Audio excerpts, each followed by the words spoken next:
On Christmas Eve, a lonely 60-year-old man sat in his luxurious penthouse 15 years without celebrating since his wife passed. Unable to bear the silence, he wandered into a small diner. That's where he saw them. A young mother counting coins for her daughter's hot chocolate while she skipped her own meal. He quietly paid, thinking that was it. But the 7-year-old looked at him and asked, "Are you eating Christmas dinner all by yourself?" What happened next changed all three of their lives forever. Before we begin, tell me where you're watching from and make sure to follow, because tomorrow I have something special for you. Ellis Warren stood at the floor-to-ceiling windows of his penthouse, a glass of bourbon in his hand, watching the city of Cedarbrook sprawl below him like a galaxy of Christmas lights. He was 60 years old, successful beyond measure, and more alone than he'd ever been in his life. The ice clinked against the crystal as he raised the glass to his lips. Outside, families gathered in warm living rooms. He could see them through windows across the street. Mothers setting tables, fathers carrying children on their shoulders, grandparents settling into armchairs. The whole world seemed to pulse with connection, with belonging. Everyone except him. His phone buzzed on the marble counter. Another email from the Horizon Dynamics board, even though he'd supposedly retired 6 months ago. They still treated him like he was running the company, still expected him to solve every crisis. He'd spent 35 years building that tech empire from nothing, pouring everything he had into circuits and code and quarterly reports. And what did he have to show for it? A penthouse that echoed when he walked through it. A bank account he'd never spend. A reputation that meant nothing when he came home to silence every night. The phone buzzed again. This time it was Sarah Mitchell, his old neighbor from the house he used to share with his wife. "Ellis, it's Christmas Eve. Come have dinner with us. Tom's making his famous prime rib, and the grandkids are here. There's always room for one more." He typed back quickly, "Thanks, Sarah, but I'm fine. Enjoy your family." The lie came easily now. He'd been telling it for 15 years. 15 years since that Christmas Eve when Margaret had driven to the store for eggnog because Ellis had forgotten to pick it up. 15 years since the drunk driver had run the red light on Main Street. 15 years since the police had knocked on his door at 11:30 at night, their faces grave, their words careful and devastating. Margaret had died on impact, they'd told him. She hadn't suffered, but Ellis had. Every single day since. He drained the bourbon and poured another, heavier this time. The penthouse suddenly felt suffocating despite its 3,000 square feet. The silence pressed against his eardrums like water pressure. He couldn't stand it anymore. Ellis grabbed his coat, a wool overcoat that cost more than most people's monthly rent, and headed for the elevator.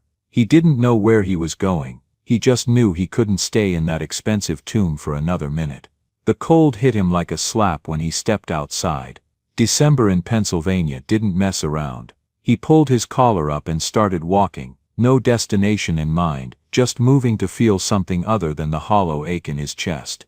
The streets of Cedarbrook were decorated like a greeting card.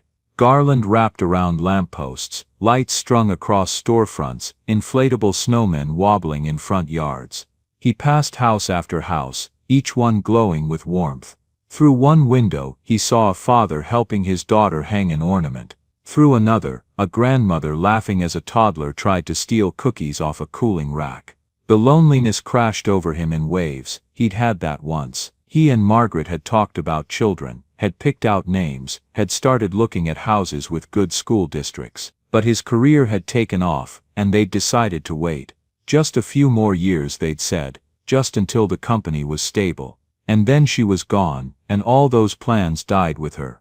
Ellis found himself on Main Street, standing in front of a place he vaguely recognized, Maple and Main Diner. It was one of those old-fashioned spots with vinyl booths and a checkerboard floor, the kind of place that probably hadn't changed its menu since 1970.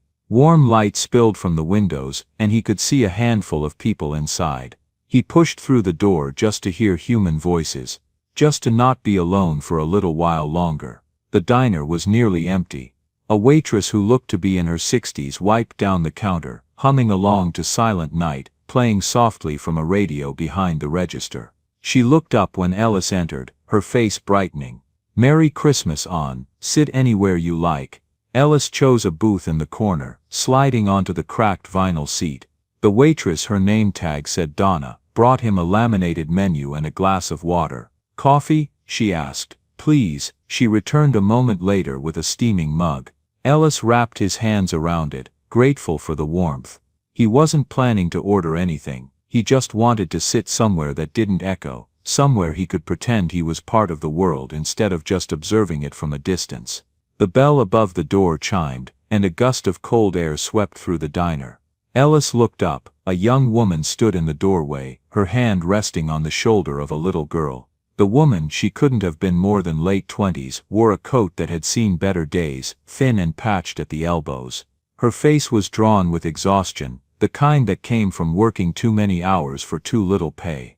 But her eyes were determined, sharp with the kind of strength Ellis recognized from his early years building Horizon. The little girl beside her was maybe 7 years old, bundled in a purple jacket that was a size too small. Her eyes went wide when she saw the Christmas lights strung across the diner's windows, and her whole face lit up like she'd just walked into Disneyland. Mama, look, they have lights shaped like candy canes. The woman smiled, but it was tired. I see them, baby. Come on, let's sit down. They slid into a booth 3 down from Ellis. He watched out of the corner of his eye as the woman, Maya, he heard the little girl call her, pulled out a worn wallet and began counting coins on the table. Quarters, dimes, nickels, she counted them twice, her lips moving silently, her expression growing more worried with each pass. Donna came over with her notepad. What can I get you ladies? Maya looked at her daughter, then back at the coins. 1 hot chocolate and 1 slice of the apple pie, please. The little girl Lily, Maya called her, looked up at her mother. Mama, aren't you getting anything? I'm not hungry, sweetheart. But you didn't eat lunch either. I had a big breakfast. Another lie, Ellis thought. He recognized those two. Donna nodded and walked away. Lily swung her legs under the table, humming the same Christmas song that had been playing when Ellis walked in. Maya stared at the coins she'd carefully stacked, and Ellis saw her throat work as she swallowed hard. He'd seen that look before. It was the look of someone doing math in their head, trying to figure out how to make $5 stretch for 3 more days. It was the look of someone who'd skip meals so their kid could eat. It was the look of every choice Margaret had said he'd never have to make because he'd worked so hard to build something that would take care of them forever. Ellis looked away. This wasn't his business. He didn't know these people. He'd come here to escape his own loneliness, not to get tangled up in someone else's problems. But then Lily said something that stopped him cold. Mama, do you think Santa knows we moved? I'm scared he won't find our new apartment. Maya's voice was gentle when she answered. Baby, Santa always knows where to find good kids. You don't have to worry about that. But what if he thinks I've been bad because I cried when Daddy left? Ellis saw Maya's jaw tighten, saw her hand reach across the table to take her daughter's. You weren't bad, Lily, you were sad. There's a big difference, and none of what happened with your daddy was your fault. You hear me? Yes, Mama. Donna returned with the hot chocolate and pie. Lily's eyes went wide again, and she picked up the fork with both hands like she was holding treasure. Maya watched her daughter with an expression Ellis recognized, love mixed with guilt, the desperate hope that this small thing might be enough to make up for everything that wasn't. Ellis stood up before he could talk himself out of it. He walked over to the counter where Donna was refilling coffee pots. The woman and the little girl in that booth, he said quietly. I'd like to pay for their meal, and can you bring them the full dinner menu? Whatever they want. Donna looked at him, then over at Maya and Lily, then back at Ellis. Her expression softened. That's real kind of you, Ann, but don't tell them it's from me. Say it's a Christmas promotion or something. The house is treating them. You sure? Ellis pulled out his wallet. I'm sure, and bring them seconds if they want. Dessert too. He handed her $200 bills. Donna's eyes widened. This is way more than keep the rest. Merry Christmas. He started to turn back to his booth, but Donna caught his arm. You want me to bring you anything, Ann?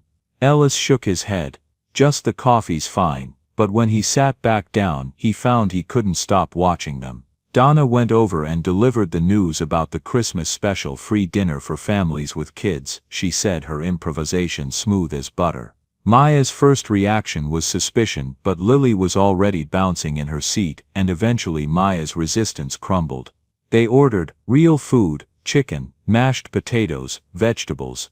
Lily talked non-stop, telling her mother about school, about her friend Emma, who had a puppy, about the Christmas pageant she'd been in last week. Maya ate slowly, like she was trying to make every bite last, and Ellis recognized that too. The way you ate when you didn't know when your next real meal would be. He was finishing his third cup of coffee when Lily suddenly turned in her seat and looked right at him. Her eyes were bright and curious.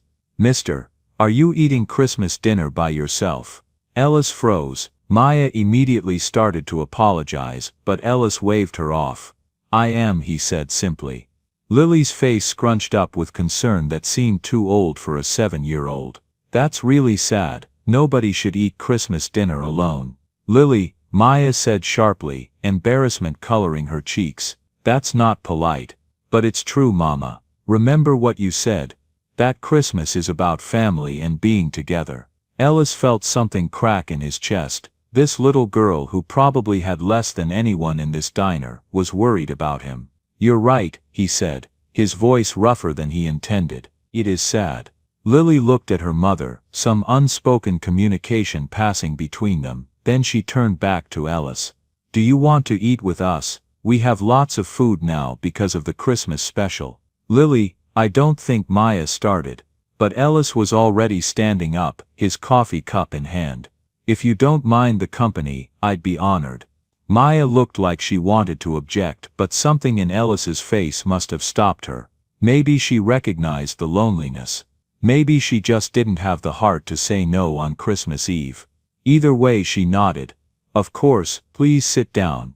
Ellis slid into the booth across from them, and for the first time in 15 years, he didn't spend Christmas Eve alone. Donna brought Ellis a plate without him even asking, the same chicken dinner Maya and Lily were having. She gave him a knowing look as she set it down, and Ellis nodded his thanks. So Lily said, swinging her legs under the table again, "What's your name, mister?" "Ellis. Ellis Warren." "I'm Lily Carter, and this is my mama, Maya." She said it with the formal pride of a child who'd been taught to introduce herself properly. "It's nice to meet you both," Ellis said. Maya was studying him carefully, and he could see her taking in the expensive coat draped over the booth's edge, the watch on his wrist, the way he carried himself. She was trying to figure out if he was a threat or just a lonely old man. Ellis couldn't blame her. A single mother had to be cautious. "Are you from Cedarbrook?" she asked. "I am. Lived here most of my life." "You?" "We moved here about 6 months ago, from Pittsburgh." She didn't elaborate, and Ellis didn't push. Lily, meanwhile, had no such reservations. "We moved because Mama got a job at the hospital. She cleans the offices at night, and sometimes she helps at the bakery on 4th Street. And she does other stuff too." "Lily," Maya said gently. "What? It's true, you work really hard, Mama." "I do what I need to do," Maya said, but Ellis heard the exhaustion underneath the words. He took a bite of the chicken. It was simple food, nothing fancy, but it tasted better than the expensive meals he usually ate alone in restaurants where the waiters knew his name and his order by heart. "What about you, Mr. Warren?" Maya asked. "What do you do?" "Please, call me Ellis, and I'm mostly retired now. I used to run a tech company." "Oh," Maya's expression shifted slightly. "Horizon Dynamics." Ellis raised his eyebrows. "You've heard of it. Everyone's heard of it. You make computer chips or something. Semiconductors, processors, that sort of thing." He waved his hand dismissively. "Not very exciting dinner conversation, I'm afraid." "I think it's cool," Lily piped up. "My friend Emma's dad works with computers. He fixed our TV once when it broke." Ellis smiled despite himself. "I used to fix things like that too when I was younger. Before I spent all my time in meetings." "Do you miss it?" Lily asked. Fixing things. The question caught him off guard. Did he miss it? He'd been so focused on building, on growing, on succeeding that he'd forgotten what it felt like to actually make something with his hands, to solve a problem that mattered. "Yeah," he said quietly. "I think I do." They ate in comfortable silence for a while. The diner's radio had switched to Have Yourself a Merry Little Christmas, and Ellis felt the familiar ache in his chest. This had been Margaret's favorite song. She'd play it every year starting December 1st, humming it while she decorated the house, singing it softly while they cooked dinner together. "Are you okay?" Lily asked, and Ellis realized his eyes had gone distant. "I'm fine, sweetheart. Just remembering." "Remembering what?" Maya warned, but Ellis shook his head. "It's all right, I was remembering my wife. She loved Christmas. She'd have loved this song." "Where is she?" Lily asked with the innocent directness of a child who didn't yet understand that some questions hurt. "She passed away, a long time ago." Lily's face fell. "Oh, I'm sorry." "Me too," Maya said softly, and something in her tone told Ellis she understood loss too. They finished their meal, and Donna brought dessert, 3 slices of pie, warm and topped with vanilla ice cream. Lily talked between bites, telling Ellis about her school, about her teacher Mrs. Henderson, who had a funny laugh, about the book she was reading about a girl who found a magic garden.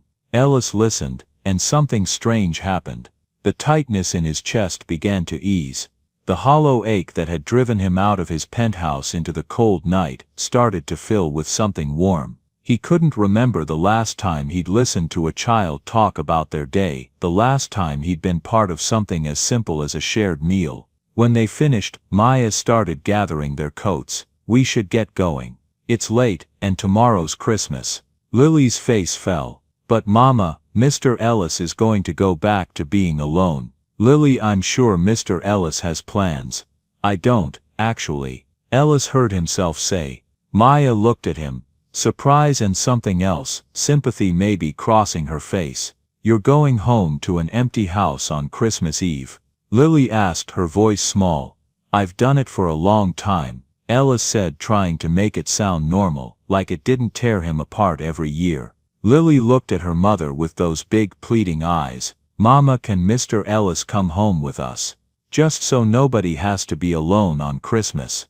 "Lily, that's not, I mean we couldn't." Maya was flustered, clearly torn between her daughter's kind heart and the reality of inviting a stranger into their home. "Please, Mrs. Carter," Ellis said, and he heard the raw need in his own voice. "I promise I'm harmless.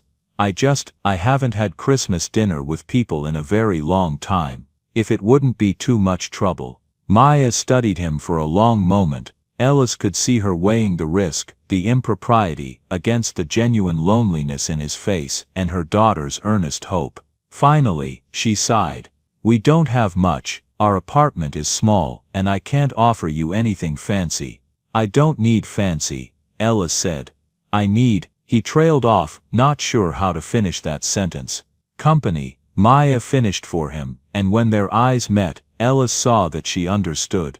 "Yeah, company." Lily beamed. "This is going to be the best Christmas ever." They bundled up and headed out into the cold. Snow had started falling while they were inside, light flakes that caught the streetlights and turned the world into something magical. Ellis walked beside them, and when Lily reached up and took his hand like it was the most natural thing in the world, he felt tears sting his eyes. "Come on, Mr. Ellis," she said, tugging him forward.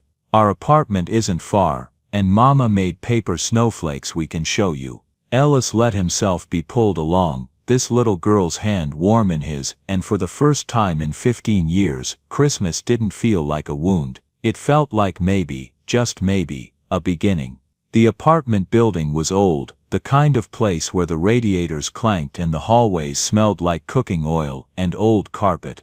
Maya led them up 3 flights of stairs to Unit 312, fumbling with her keys in the dim hallway light. "Sorry about the mess," she said as she pushed the door open. "I've been working doubles all week." Ellis stepped inside and stopped. The apartment was tiny, living room, kitchenette, and a bedroom he could see through a half-open door, all probably smaller than his penthouse's master bathroom. The furniture was second-hand, the carpet worn thin in paths between the rooms. But everywhere he looked, he saw warmth. Paper snowflakes hung from the ceiling, each one cut with obvious care. Drawings covered the refrigerator, crayon masterpieces signed Lily in wobbly letters. In the corner stood a small Christmas tree, maybe 4 feet tall, leaning slightly to one side. It was decorated with handmade ornaments, salt dough painted in bright colors, paper chains, popcorn strings. It was the most beautiful Christmas tree Ellis had seen in 15 years. "I know it's not much," Maya said, following his gaze. "The tree was on sale because it's crooked, and most of the decorations we made ourselves, but it's perfect." Ellis interrupted, and he meant it. Lily had already kicked off her shoes and was pulling Ellis toward the tree. "Look, Mr. Ellis, I made this angel out of a paper plate, and this one is supposed to be a reindeer, but Mama says it looks more like a dog." "It's a very dignified reindeer," Ellis said seriously, and Lily giggled. Maya hung up their coats and moved to the kitchenette. "I can make hot chocolate. It's just the instant kind, but that sounds wonderful." She filled a pot with water while Lily dragged Ellis to the couch, a sagging thing that had probably been nice in 1980, and proceeded to show him every single drawing she'd done in the past month. Ellis listened, really listened, as she explained each one. This was her school, that was her friend Emma, this one was supposed to be snow, but the blue crayon broke so she had to use purple. Maya brought over 3 mismatched mugs of hot chocolate. She'd put marshmallows in Lily's, and Ellis noticed that her own mug had the fewest. Still dividing resources, still making sure her daughter got the best of what little they had. "Can we watch a Christmas movie?" Lily asked. "Baby, we don't have any Christmas movies. What about the one on Channel 7? They play the old Rudolph one every year." Maya turned on the small TV. The picture was fuzzy and the sound crackled, but Lily didn't seem to notice. She settled between her mother and Ellis on the couch, her hot chocolate clutched in both hands, completely absorbed in the stop-motion animation. Ellis felt something he hadn't felt in years. He felt like he was part of something, not performing, not maintaining an image, not filling a role, just there, present, belonging. Halfway through the movie, Lily's head started to droop. Maya smiled and brushed her daughter's hair back. "Someone's tired." "I'm not tired," Lily mumbled, even as her eyes closed. Come on baby girl, let's get you to bed." "But the movie, I'll tell you how it ends tomorrow." Maya scooped Lily up. The little girl was already mostly asleep, and carried her to the bedroom.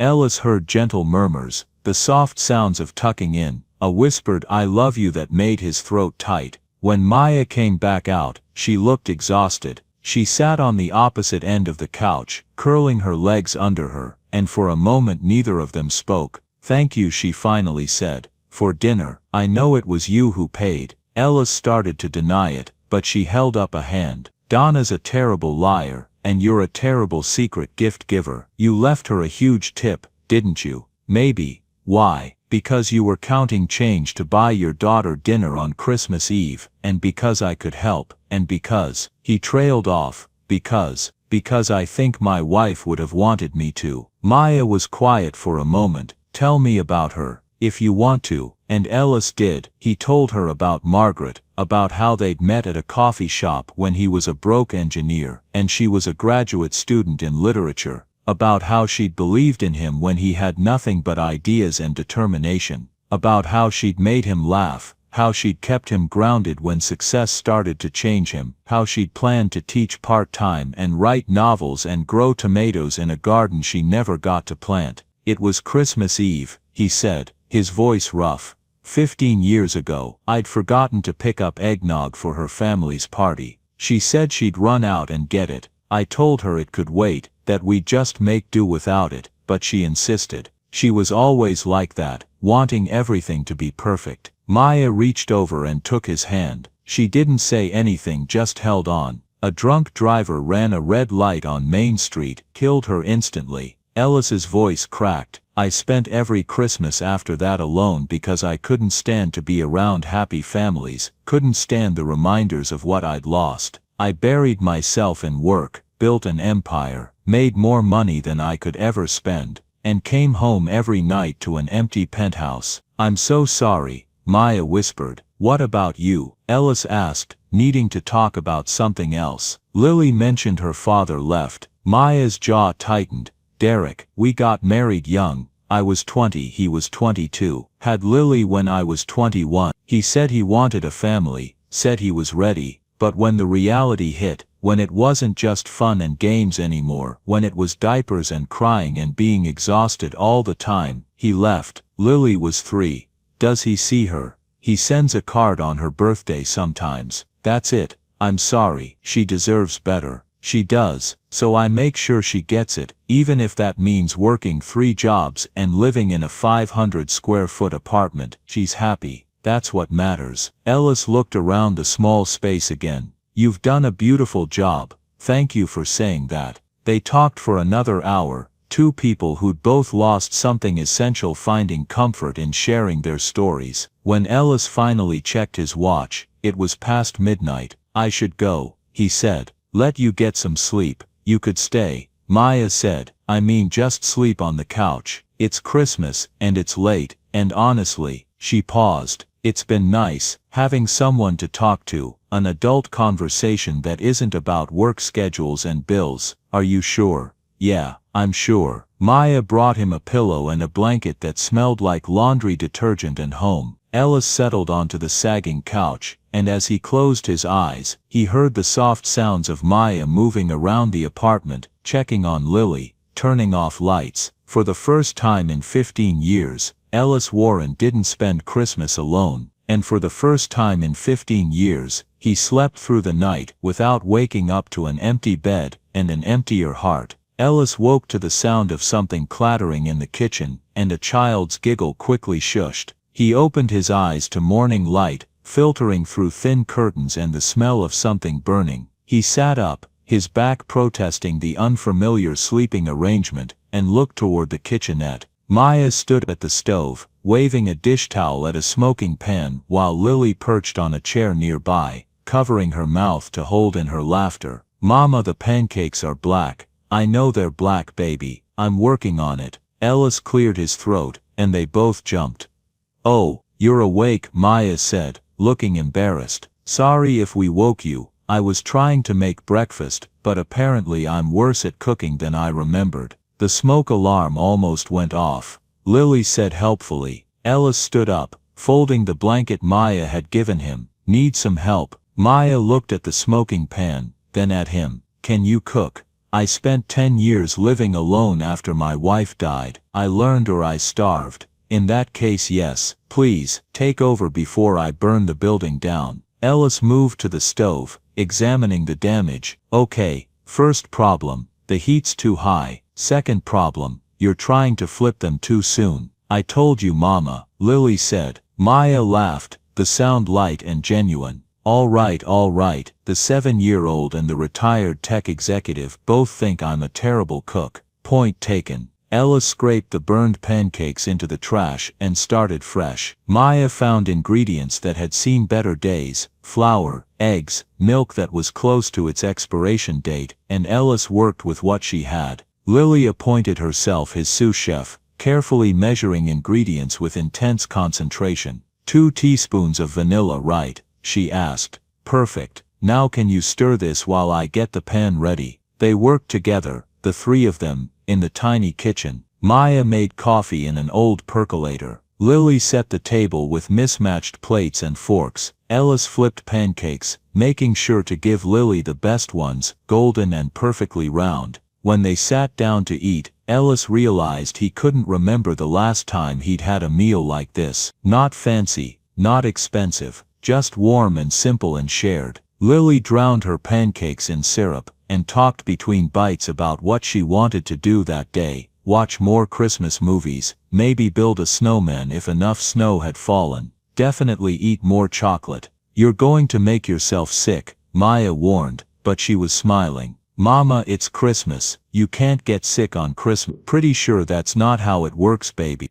Ellis found himself smiling too, really smiling. Not the polite expression he wore in board meetings, but genuine amusement. He'd forgotten this feeling. The warmth of family breakfast, the chaos of a child's energy, the comfortable back and forth of people who cared about each other. After breakfast, Maya insisted on cleaning up. Ellis tried to help, but she shooed him away. You cooked. I'll clean. That's the rule. So Ellis sat on the couch with Lily, who showed him how to make paper snowflakes. His attempts were clumsy, the scissors awkward in his large hands, but Lily praised every crooked cut, like he'd created a masterpiece. "This one looks like a star," she said, holding up his third attempt. "It looks like a blob, a beautiful blob." The morning passed in a haze of simple pleasures. They watched the parade on TV, the picture still fuzzy but nobody caring. Maya made sandwiches for lunch, with the same careful rationing Ellis had noticed at the diner. Bigger portions for Lily, smaller for herself. He made a mental note.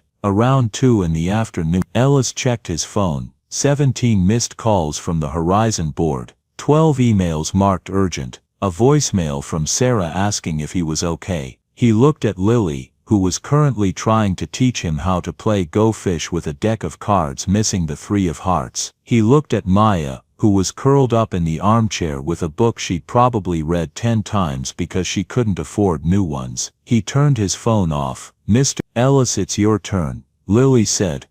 "Right, sorry. Do you have any 6s, Go Fish?" When evening came, Ellis knew he should leave. He'd imposed enough, stayed too long, crossed too many boundaries for a stranger who'd met this family less than 24 hours ago. But when he stood up and reached for his coat, Lily's face fell. "Do you have to go? I should get back. You've been very kind to let me stay this long. Will we see you again?" The question was innocent, but Ellis heard the fear underneath it. The fear of another person leaving, another promise broken. He looked at Maya, asking permission with his eyes. She nodded slowly. "I'd like that," Ellis said. "If it's all right with your mother, can he come back next week, Mama? Please." "We'll see," Maya said. But she was looking at Ellis with something like understanding. "You're welcome any time, Ellis, for what it's worth." Ellis put on his coat, the expensive wool feeling foreign after a day in jeans and a sweater. Lily gave him a hug at the door, her small arms wrapped around his waist.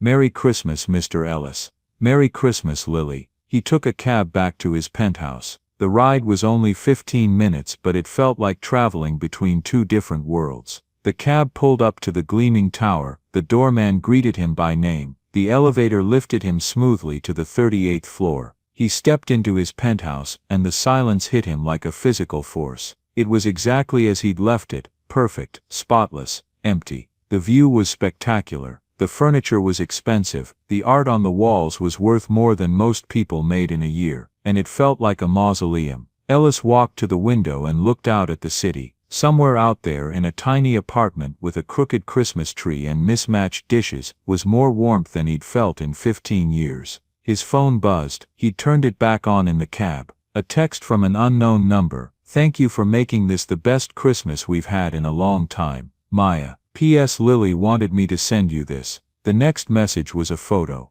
A drawing of 3 people standing in front of a lopsided Christmas tree. One tall figure in a fancy coat, one medium figure with long hair, one small figure with a big smile. Above them in Lily's careful handwriting, "Our Christmas family." Ellis saved the photo. Then he sat down on his expensive leather couch in his expensive empty penthouse, and for the second time in 2 days he cried. But this time it wasn't just from grief, it was from hope. The next week, Ellis texted Maya, just a simple message, "How are you both doing?" Her response came an hour later, "Good. Lily asks about you every day, says we should invite you to dinner. I wouldn't want to impose. You're not imposing if you're invited. Come Thursday. Nothing fancy, just spaghetti." Ellis showed up Thursday with groceries, good pasta, fresh vegetables, garlic bread, ingredients for a real salad. Maya tried to refuse, but he insisted. "Consider it payment for your hospitality." They fell into a rhythm after that. Ellis would visit once or twice a week, always bringing something, groceries, a book Lily had mentioned wanting, a game they could play together. Never cash, because he'd learned that Maya's pride wouldn't accept that, but practical things she couldn't refuse because refusing would mean depriving Lily. He started picking Lily up from school on days when Maya had to work her evening shift at the hospital. The first time, Maya had been hesitant. "Are you sure? I don't want to take advantage. Maya, I have nothing but time, and He paused, searching for the right words. "I like being useful again. I like having someone who needs me." So 2 afternoons a week, Ellis would be waiting outside Cedarbrook Elementary when the bell rang. Lily would run to him, her backpack bouncing full of stories about her day. They'd walk to the library, or get hot chocolate at the coffee shop, or just go back to the apartment where Ellis would help her with homework. He fixed things around the apartment too. The leaky faucet that Maya had been trying to patch with duct tape, the electrical outlet that sparked, the shelf in Lily's closet that had been broken for months. He did it when Maya was at work, leaving the repairs done with no fanfare, no expectation of thanks. One Saturday, he taught Lily how to ride a bike. He'd bought it at a yard sale and fixed it up. Nothing fancy, but it worked. Maya had watched from the apartment window as Ellis ran alongside Lily in the parking lot, one hand on the seat, encouraging her. "You've got it, just keep pedaling. I'm scared. I'm right here, I won't let you fall." And he didn't. Not once. That evening Sarah called him. "Ellis Warren, what has gotten into you? You've been turning down board meetings, you're smiling again. You actually answered my Christmas invitation last week. What's going on?" Ellis looked over at Lily, who was showing Maya her scraped knee from the bike practice with the pride of a battle wound. "I'm just living again, for the first time in a long time. Does this have anything to do with a certain young woman and her daughter?" Ellis sighed. "Sarah, it's not what you think." "What do I think? That it's romantic." "It's not. Maya's young enough to be my daughter, and that's not what this is. She's their—" He struggled for words. "Family," Sarah finished for him. "Their family, yeah," Ellis said quietly. "They are." He started having dinner with them more often. Not dates, not formal dinners, just the chaotic normalcy of family meals. Spaghetti that Lily insisted on helping cook, even though it meant sauce everywhere. Grilled cheese sandwiches and tomato soup when money was tight. Cheap pizza on Friday nights with a movie. One night after Lily had gone to bed, Maya sat across from Ellis at the small kitchen table. "Can I ask you something?" "Of course. Why are you doing this? And please don't say because you want to. I need to understand. You're a successful man, Ellis. You could be anywhere doing anything. Why are you spending your time with us?" Ellis was quiet for a long moment. "Do you know what the worst part of losing Margaret was? It wasn't the grief, though that was awful. It wasn't the loneliness, though that was crushing. It was the feeling that I no longer mattered to anyone. That I could disappear and the world would keep spinning and no one would really notice." Maya reached across the table and took his hand. "I built this company," Ellis continued, "made millions of dollars, employed thousands of people, won awards, got my name on buildings. And at the end of every day, I went home to silence. No one cared if I was happy or sad. No one noticed if I ate dinner or skipped it. No one waited for me or missed me when I was gone. Ellis, you and Lily changed that. When I'm here I matter, not because of my money or my company or my reputation. I matter because Lily wants to show me her drawings, because you trust me to pick her up from school, because I'm part of something again. I have people who count on me, who want me around." "We do," Maya said softly. "We really do. You've become important to us. To both of us. You've saved my life," Ellis said, and he meant it. They sat in comfortable silence, hands still clasped across the table. Not romantic, just two people who understood loss and loneliness, who'd found unexpected comfort in each other's company. "Thank you," Maya finally said, "for everything. For being here, for caring about Lily, for helping without making me feel small. You're a good man, Ellis Warren." "I'm trying to be," he said. "For the first time in a long time I'm really trying." The call came on a Tuesday afternoon while Ellis was helping Lily build a volcano for her science project. His phone rang with the tone he'd assigned to the Horizon board chairman. "I need to take this," he told Lily. "Keep working on the paper mache." He stepped into the hallway. "Richard, what's up?" "Ellis, we have a situation. The merger with TerraCorp is falling apart. Chen is threatening to pull out entirely, and the stock is already dropping. We need you back. You have a perfectly capable CEO, who Chen doesn't trust. You built the relationships with TerraCorp, Ellis. Chen will only negotiate with you. Please, just temporarily. 6 weeks, maybe 2 months. Come back and save this deal." Ellis looked back into the apartment where Lily was carefully layering newspaper strips, her tongue sticking out in concentration. "I'm retired, Richard. I know, but we're talking about 3,000 jobs if this merger doesn't happen. The Pennsylvania facility alone would have to close. Ellis, those are people we've known for decades. Their families depend on us. Ellis closed his eyes. Let me think about it. We need an answer by Friday. He agreed to consider it, but his stomach was already churning. He went back inside, helped Lily finish her volcano and said nothing about the call. That night he barely slept. The old familiar pull of work, of being needed, of solving problems that actually had solutions, it was intoxicating. He'd forgotten how good it felt to be essential, to be the person everyone turned to in a crisis, but he'd also forgotten how it consumed everything else. He started missing dinners, first one, then two, then three in a row, as he got pulled into emergency calls with the board. He missed Lily's school play rehearsal where she'd specifically asked him to come watch. He made it to 10 minutes late to her soccer game and missed her only goal. Lily tried to hide her disappointment, but Ellis saw it in the way her smile didn't quite reach her eyes when she talked about the goal he'd missed. One evening, when he finally made it to their apartment for dinner, Lily presented him with a drawing. It was another family picture like the first one she'd done at Christmas, Maya, Lily and Ellis, but this time Ellis was drawn in lighter colors, almost translucent, like he was fading away. "What's this?" he asked, though he knew. "That's us," Lily said.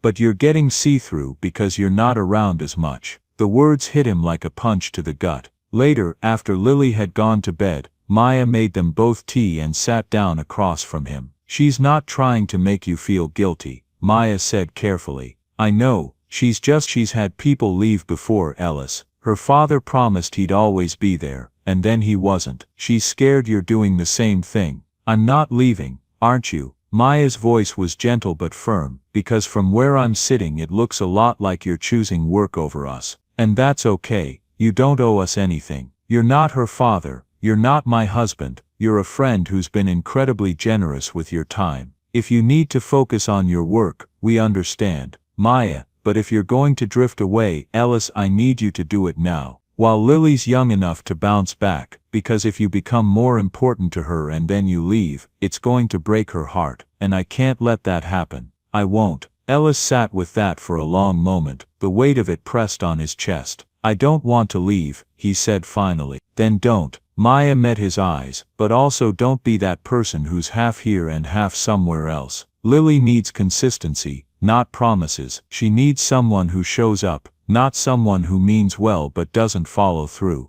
"You're right, I know I am." She said it without arrogance, just simple truth. "I've been that person who didn't show up enough. When I was working 4 jobs after Derek left, trying to keep us afloat, I was so busy surviving that I wasn't present, and Lily paid the price. I won't watch someone else do that to her, even someone I care about." The message was clear. Ellis had a choice to make. The crisis at Horizon escalated. The board was insistent. Chen was threatening to walk away from the merger by the end of the month if Ellis didn't personally oversee the negotiations. Richard called every day, sometimes twice a day. "We need you in Stockholm, Ellis. Next week, Chen won't meet anyone else. I can't just drop everything. We're talking about saving the company, your company, everything you built," and that was the trap, wasn't it? The thing Ellis had spent 35 years building was threatening to collapse, and they were telling him only he could save it. It was intoxicating and terrifying in equal measure. The Stockholm trip fell on the same weekend as Lily's school play. She'd been cast as Dorothy in The Wizard of Oz, and she'd been practicing her lines with Ellis for weeks. He'd actually promised, that he'd be there opening night. Maya didn't say anything when he told her about the trip. She just nodded, her face carefully neutral. "I understand, your work is important. I'll be back by closing night," Ellis said. "I promise, I'll see the Saturday show." Lily really wanted you there for opening night. She told all her friends her grandpa was coming. The word hit Ellis hard. Grandpa. When had Lily started calling him that? "I know, I'm sorry, but this is important. The company is always going to be there, Ellis." Maya's voice was quiet. "Moments like this, they only happen once." But Ellis got on the plane anyway. Old habits, old priorities, old patterns that had governed his life for so long he didn't know how to break them. Stockholm was cold and rainy, the negotiations were brutal. Chen was impossible to please, constantly finding new problems, new demands. The merger documents grew more complex by the hour. Ellis spent 3 days in windowless conference rooms, arguing over terms and percentages and contract language that all started to blur together. And then on the night of Lily's opening performance, Sarah sent him a video. Ellis was in his hotel room, exhausted, about to order room service and review another stack of documents. He almost didn't open the message, but something made him click on it. The video showed the elementary school auditorium. The curtain was up, the stage decorated like Kansas. The narrator was explaining that Dorothy was an ordinary girl who wanted more from life, and then Lily stepped onto the stage in her blue gingham dress and ruby slippers. She looked out at the audience, and Ellis saw her eyes searching, looking for him. He watched as her smile faltered, just for a second, watched as she scanned the seats one more time, hope fading from her face, and then with the resilience of a 7-year-old who'd learned to push through disappointment, she took a breath and started her lines. She was good. She remembered every word, hit every mark, sang Somewhere Over the Rainbow, in a clear, sweet voice. But Ellis could see it, the slight stiffness in her movements, the way her eyes kept drifting to the audience between scenes, still looking for a face that wasn't there. Sarah had filmed the whole thing. At the end, when the cast took their bows, Lily's eyes were shiny with unshed tears, even as she smiled and waved. The video ended. Ellis sat in his expensive Stockholm hotel room, the merger documents forgotten on the desk, and watched his phone screen go dark. He'd made a lot of mistakes in his 60 years. He'd worked too much, loved too little, let fear and grief drive him into isolation. He'd missed moments with Margaret he could never get back, refused opportunities for connection because it felt safer to stay alone. But this, missing Lily's performance after he'd promised to be there, choosing a corporate merger over a 7-year-old who'd started calling him Grandpa, this was the worst thing he'd ever done. Ellis opened his laptop and booked the next flight to Philadelphia. He sent a message to Richard, "I'm out, find someone else, I'm done." Then he called Maya. She answered on the third ring, her voice cautious. "Ellis, I'm so sorry," he said, and his voice broke. "Maya, I'm so sorry, is she okay?"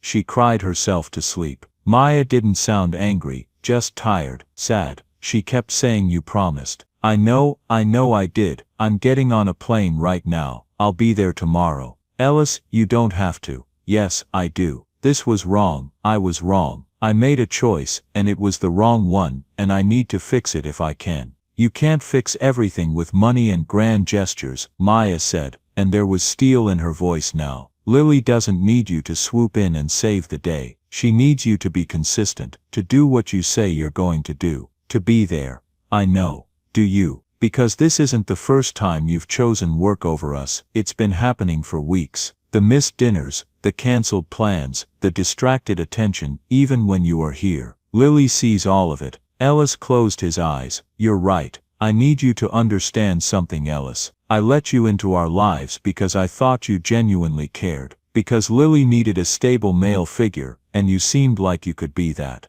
But if you're just going to repeat the pattern of every other man who's let her down, then I need you to walk away now. For her sake." "I'm not walking away." "Then prove it. Not with words, with actions. Show up. Be present. And if you can't do that, if the work is always going to come first, then we need to end this before Lily gets more attached." The call ended. Ellis stared at his phone, Maya's words echoing in his head. He'd spent 15 years building walls to protect himself from ever feeling loss again. And in doing so, he'd forgotten how to be present for the people who actually mattered. The flight home was the longest 8 hours of his life. Ellis landed at Philadelphia International at 6 in the morning. He didn't go home to change or sleep. He went directly to Maya's apartment building, stood outside in the February cold and waited. He waited for 3 hours. Finally, around 9, Maya emerged with Lily, bundled up for the walk to wherever they were going. Lily saw him first. "Mr. Ellis," she ran toward him, then stopped a few feet away, uncertainty crossing her face. "You came back." "I did." Ellis knelt down, so he was at her eye level, not caring that the sidewalk was wet and dirty. "Lily, I need to tell you something, and I need you to really hear me, okay?" She nodded, her eyes serious. "I messed up. I promised I would be at your play, and I wasn't there. I chose to go to Sweden for work instead, and that was the wrong choice. I let you down, and I'm so sorry. You had important work, Lily said quietly, but her lower lip trembled. Nothing is more important than you, Ellis said, and he meant it with every fiber of his being. Nothing, not work, not money, not any business deal in the world. I should have been there, and I wasn't, and that's on me. Not on the work, not on anyone else. Me. A tear slid down Lily's cheek. I looked for you. I thought you'd be in the back or something, and you'd surprise me. Ellis felt his own eyes fill. I know, sweetheart. I saw the video, and I am more sorry than I know how to say. Did you see me mess up in the third scene? I almost forgot my line. You didn't mess up. You were perfect. You were the best Dorothy I've ever seen. Really, really. And I'm so angry at myself for missing it. Lily looked at her mother, then back at Ellis. Are you going to leave again, for work? No, I'm not. How do I know? It was Maya who taught her to ask that question, Ellis realized. Maya who'd learned the hard way that promises without proof were just empty words. Because I quit, Ellis said. I told them I'm not coming back. Not for this deal, not for the next crisis, not for anything. I'm done choosing work over people I love. You love us? Lily asked, her voice small. Very much. She threw her arms around his neck, and Ellis held her tight. This little girl who'd somehow become the center of his world. When Lily pulled back, she was smiling through her tears. Can you come to my next play? We're doing one about planets in May.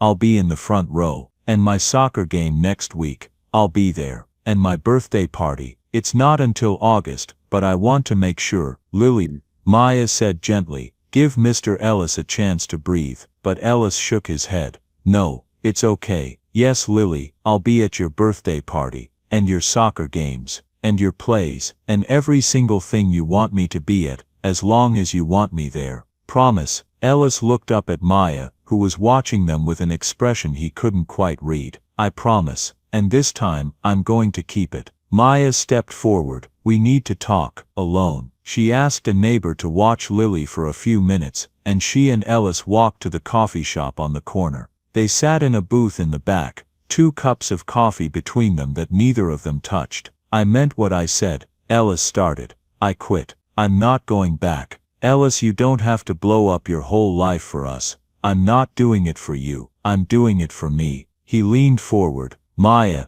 I spent 15 years half alive, going through the motions, building things that didn't matter because I was too scared to build connections with actual people. And then I met you and Lily, and for the first time since Margaret died, I remembered what it felt like to matter to someone, to be needed, to be wanted. You matter to us, Maya said softly. I know, and I threw that away for a merger deal with a guy I don't even like, in a company I don't even want to run anymore. I made the same mistake I made with Margaret, putting work first, telling myself I'd make it up later, that there would always be time. His voice cracked. But there isn't always time. Sometimes you get one chance, one opening night, one moment to show up, and if you miss it, it's gone forever. So what are you going to do? I have enough money to live 10 lifetimes. I don't need to work, but I do need to be useful. So I'm going to find something that actually matters. Volunteer work maybe, consulting for non-profits. I don't know yet, but what I do know is that from now on, my priority is being there. For you, for Lily, for the people who actually want me in their lives. Maya reached across the table and took his hand.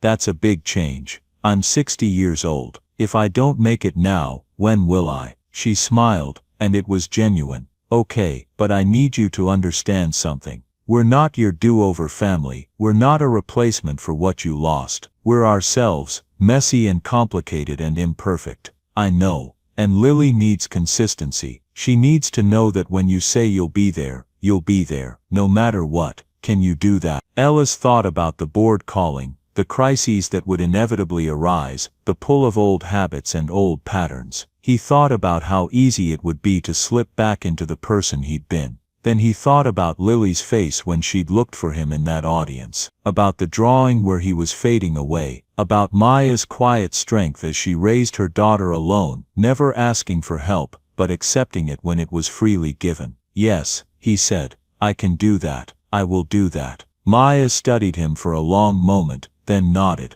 Okay, Then welcome to the family, Ellis Warren. For real this time. They walked back to the apartment together. Lily was waiting on the stoop, bouncing with barely contained energy. So, are you staying? I'm staying, Ellis said. Forever? He looked at Maya, who nodded. Forever, he confirmed. Lily grabbed his hand and pulled him toward the door. Good, because we're decorating cookies today, and Mama's terrible at it, and we need you to make the icing not too runny. And just like that, Ellis Warren stepped into his new life. No board meetings, no crisis calls, no empty penthouse. We too, stent, penthouse. Just a tiny apartment with a crooked Christmas tree, a single mother who'd let him in, and a 7-year-old girl who'd started calling him Grandpa. It was everything he'd never known he needed. 1 year later, Christmas Eve again. Ellis stood outside Maple and Main Diner, the same place where everything had changed. Beside him were Maya and Lily, both bundled against the cold. Lily was taller now, missing 2 front teeth from where the permanent ones were coming in. Maya looked less tired, her face softer, some of the constant worry eased by the stability Ellis had helped provide. Not through money, though he'd helped with that too, but through presence, through showing up. This is where we met Mr. Ellis, Lily told Maya, even though Maya obviously knew.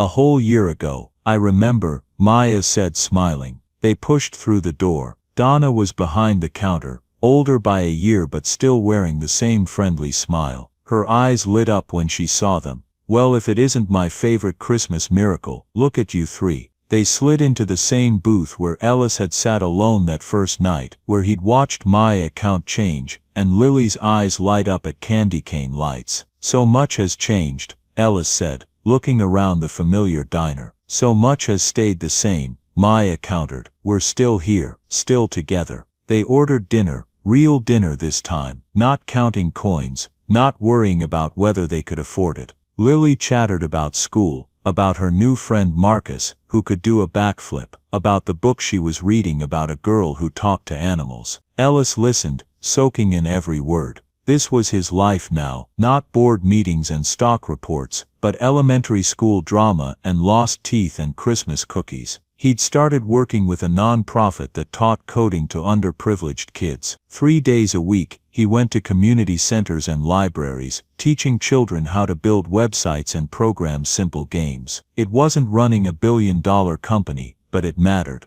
The kids looked at him with respect, not because of his money, but because he could help them learn something new. He'd sold the penthouse and bought a modest 3-bedroom house in Cedarbrook. 2 bedrooms for him, 1 to sleep in, 1 for an office. The 3rd bedroom was for Lily, for the nights when Maya worked late, or when Lily just wanted to have sleepovers with Grandpa Ellis. They'd fallen into rhythms, routines, Sunday dinners at his house, Wednesday afternoons helping with homework, soccer games and school plays and parent-teacher conferences that Ellis attended like he was actually Lily's grandfather. After dinner, when they'd finished their pie and Donna had brought them coffee and hot chocolate, Ellis stood up. His hands were shaking slightly, and Maya noticed.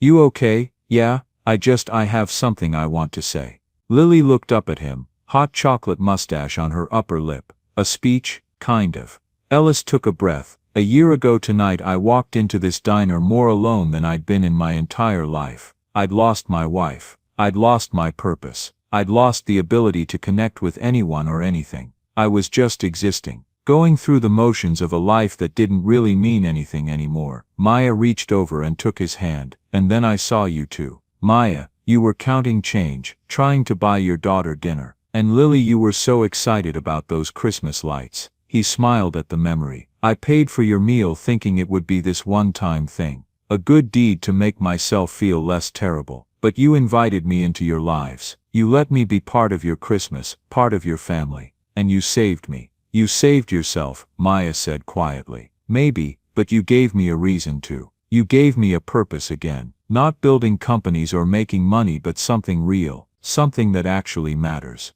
He looked at Lily. Sweetheart, you asked me a year ago if I was going to be alone, and you invited me to your home so I wouldn't have to be. That invitation changed everything. You gave me back my life. Lily was crying now, and so was Ellis. I know I'm not your grandfather by blood. I know I'm just some guy who happened to be in a diner on Christmas Eve, but if you'll have me, I'd like to be your family, for real. Not just someone who visits, not just a friend who helps out, but family. You already are family, Lily said, sliding out of the booth to wrap her arms around him. You're my grandpa Ellis, that's never going to change. Ellis hugged her tight, this little girl who'd given him back his heart. When they left the diner, snow was falling, soft perfect flakes that caught in their hair and landed on their eyelashes. They walked back to Maya's apartment, the three of them, their breath making clouds in the cold air. The apartment was exactly as Ellis remembered it, small, worn but filled with warmth. The crooked Christmas tree was up again, decorated with new ornaments Ellis and Lily had made together. Paper snowflakes hung from the ceiling. Some were Lily's, some were Ellis's clumsy attempts. They made hot chocolate, Lily insisting she was old enough to do it herself now. They watched Rudolph on the fuzzy TV. They sat together on the sagging couch, Lily in the middle, Ellis and Maya on either side, and it felt like coming home. When Lily finally fell asleep, her head on Ellis's shoulder, Maya carefully picked her up and carried her to bed. Ellis could hear her through the thin walls, the soft sounds of tucking in, whispered, "I love yous." Maya came back out and sat beside him. They were quiet for a moment, listening to the sound of snow against the windows. "Thank you," Maya said finally, "for everything, for showing up, for staying, for loving her. Thank you for letting me." They sat in comfortable silence, two people who'd both lost so much and found unexpected healing in each other's presence. Outside, the snow continued to fall, blanketing Cedar Brook in white. And inside a tiny apartment with a crooked Christmas tree and mismatched furniture, three people who weren't related by blood had become something more important. They'd become a family. Ellis Warren had spent 15 years alone, convinced that his capacity for connection had died with his wife. He'd been wrong. Sometimes family isn't the one you're born into. Sometimes it's the one you find in a diner on Christmas Eve. Sometimes it's a struggling mother and her 7-year-old daughter who teach you that love isn't about grand gestures or perfect moments. It's about showing up, being present, choosing people over everything else. Ellis looked at the drawing on the refrigerator, a new one Lily had made last week. 3 people holding hands in front of a house, our family written in crayon across the top. He smiled. He was home. Join us to share meaningful stories by hitting the like and subscribe buttons. Don't forget to turn on the notification bell to start your day with profound lessons and heartfelt empathy.